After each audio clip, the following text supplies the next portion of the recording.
So yun, what's up sa inyo lahat mga katek, no? Welcome back sa ating munting channel. And for this video, meron tayong gagawin mga katek na isang Samsung Curve siya, 55 inches. Bali yung problema nito is tubling siya. Di nagawa natin to dati, yun ko lang kung ano yung problema, nakalimutan ko na. Nakalimutan ko na kasi 2 years ago na po yun. Nagawa natin siya, then ngayong 2024, bumalik po yung unit, no? So, tublings yung naging problema niya. And bago lang palang lahat ay gusto ko munang batiin lahat ng mga solid supporter subscriber natin sa mga grupo natin, mga electronics technician, no? Shoutout sa inyong lahat mga master at samahan nyo ko at simulan natin to!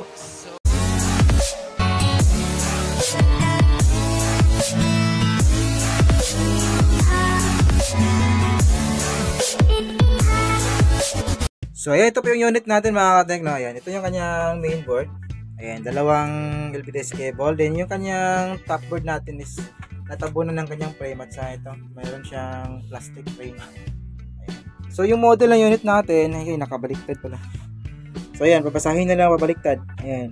Samsung UA55Key S8500Key. Ito yung kanyang model. So, big boy, pakilagay nga sa labas. Then, banda. Ayan. So, shoutout sa ating OGT ngayon, big boy.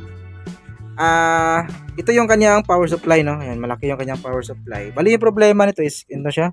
Ito yung saksak natin para malaman kasi tublings yung nakita natin nung pagdating tinest natin, tublings na po siya. Hindi po bumukas yung backlight. Saksak natin. So, ito yung kanyang indicator. Indicator. Pinutin natin. Ayun, hindi na nag-blink. So, wait lang. Makita kasi yung ilaw eh. So bunutin ko lang, bunutin natin tapos saksak ulit. So hindi na siya nag blink, no? Ayan. Dati kasi nung una siya blink lang siya, dalawa. Ayan. So wala na ngayon. So naging digit na po yung unit natin.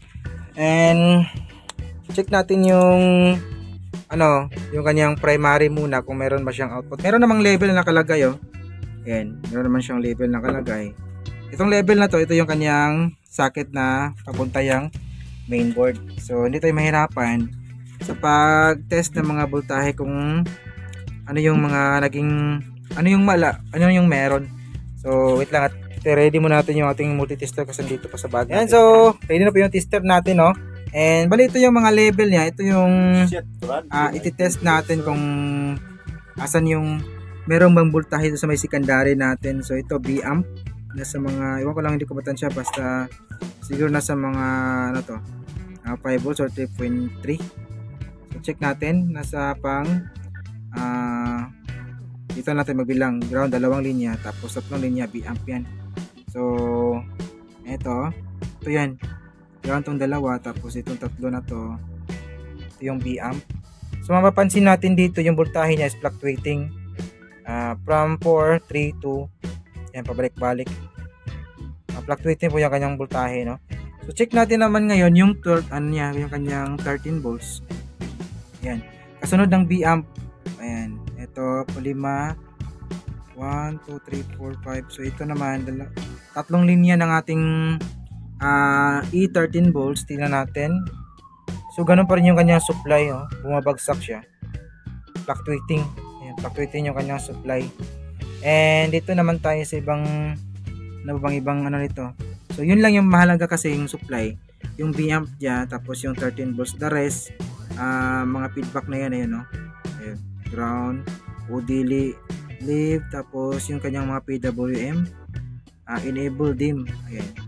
So, meron akong napansin dito, medyo naalala ko na yung pinagagawa or yung pinalitan natin sa unit na to nung ni-repair natin to dati last 2022. So, ayan, ayan. Ito yung bakas. Ito yung natatandaan ko na pinalitan natin yung diode na to, yung dalawa. Kasi dalawa yung shorted niya. So, i-check natin yung, bali apat na diode to na same number. Bali yung pinalit natin is is R5150. So, may dalawa tayong hindi pinalitan kasi hindi naman yan sira dati. So, ito-check natin ngayon yan. So, ayan. Bunutin muna natin. So, balik natin sa lipat natin sa buzzer natin yung tester natin para masukat natin kung okay ba yung dalawang diode na natira or yan naman yung naging problema ngayon. Ayan, nakabuzzer na siya. Ayan. Check natin yung pinalit natin. So, eto, walang buzzer. Ayan. Wala. So, ibig sabihin yan, goods yung pinalit natin dati. Ito naman, ayun, yung hindi natin pinalitan. Itong dalawang to. Ayun, no?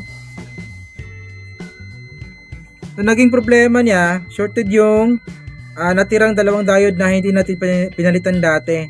Kasi ito yung dalawang diode na to, ito yung dati na may problema. So, bago na to, pinalitan natin. So, ito yung old, hindi po natin to pinalitan. So, ito naman yung naging problema niya. Naging shorted yung dalawang diode. Tuwan ko lang kung isang diode lang ba or nakaparallel ba itong apat na to or dalawa lang bang nagpaparallel na diode nito. So, dalawang diode po yung nasukat nating shorted. Ayun, no? Ayan. So, tatanggalin mo natin yung power supply nito. Then, check natin. And tatanggalin natin yung mga diode na to. Ayan. Bago yan, i-discharge muna natin pala yung ating yung filter capacitor natin, yung main. Tingnan natin kung meron bang voltahe. Baka may stored voltage yan, baka makuryente pa tayo, no? Ayan. Check natin yung eto. Ayan, meron siyang stored voltage na 128. Negative po yan kasi binaliktad natin yung test probe natin. Ayan. 125 hanggang dandahan siyang bumababa. So, i-discharge muna natin yan bago natin hawak-hawakan yung board na to. Kasi kapag hindi natin na-discharge yan, tapos baka mahawakan natin yung main filter or primary side, baka makuryente tayo, no? Ayan.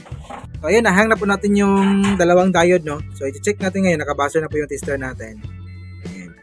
So, itong isa na to, so, walang buzzer. Ito, meron. So, isang diode lang po yung nakakaroon ng problema. Pero, ang gagawin natin, papalitan na po natin lahat yan. Kasi kalaunan, kapag ito lang yung papalitan natin, ito naman yung magiging sira, backjob na naman. So, dapat sana dati, pinalitan natin lahat. Pero, kasi kapag pinalitan natin ito lahat, tapos hindi nasira, wala po tayong return. So, ibig sabihin niya, wala po tayong income. At least 2 years, tumagal na siya ng 2 years, tapos bumalik dito, makapag-charge na po tayo ulit. Kasi nga, 3 months na po yung warranty natin. So, buti na lang at dalawa lang yung pinalitan natin. Kasi kung 4 yung pinalitan natin dati, matagal pa itong babalik yung unit natin. Yung unit na to, medyo matagalin tayo makapag income ulit. Ayan. So ngayon, gagawin natin is palitan natin to lahat. Hindi lang isa. Kasi baka back job siya, hindi abot ng 3 months. So itong dalawang to papalitan natin. Meron naman tayong pamalit dito, ito. Order natin sa online, no. Ayan. So, palitan ko lang muna to, tapos check natin, tapos magte-test natin tayo. Tapos natin palitan to, testing natin dun sa may unit niya. So, papalitan ko lang muna. Ito yung unit natin, no? Ayan, mali nakabit na po natin yan. Yung board. Tapos ito yung dalawang to, ito yung pinalitan natin.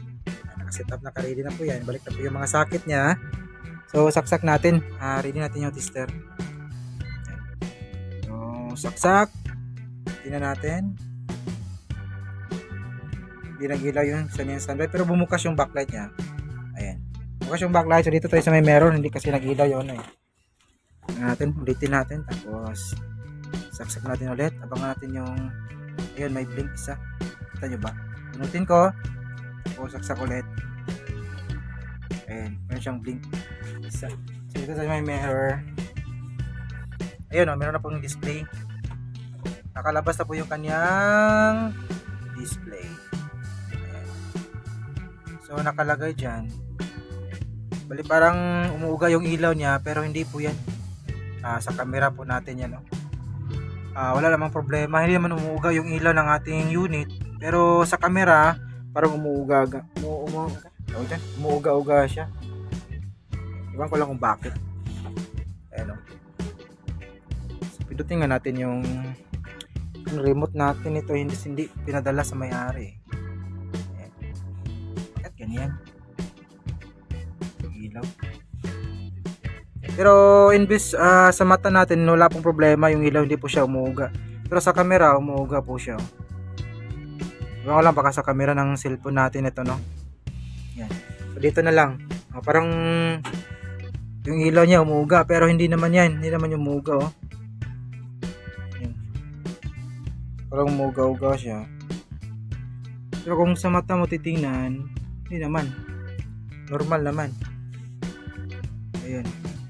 So, check natin yung voltahe nito. Ayan. So, yung V-amp, ito, na inakala natin na 3.5, so 12 volts pala. Check natin. Ito. Ayan, 12 volts. Tapos, itong E13 volts, check natin kung yung supply niya. So, 12.8 pa rin. So, parehas na ng V-amp. Parehas na ng E13 13 volts. Ayun. So, check natin yung diode na to. Ito, yung supply dito. Supply niya is 44 volts. Tapos, ito naman, 90 volts. So, medyo mataas siya.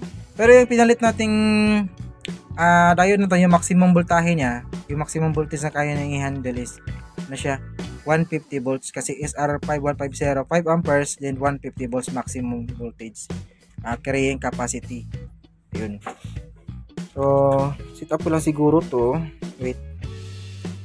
Tingnan natin kung may display bang iba. Ayan, oh. So, okay naman. So, ulitin ko, walang problema dito sa may screen natin na parang umuuga yung ilaw sa camera po natin yan, mga paps. Ayan. Sige, hindi natin babayin yung video natin, no? And sana kahit pa paano may nakuha kayong ideas ng ginawa, mga katek. Maraming salamat pala sa mga natsagang nanood, no? May God with us always. So this is your service Ryan Kasi Tech. See you in our next video. Bye bye.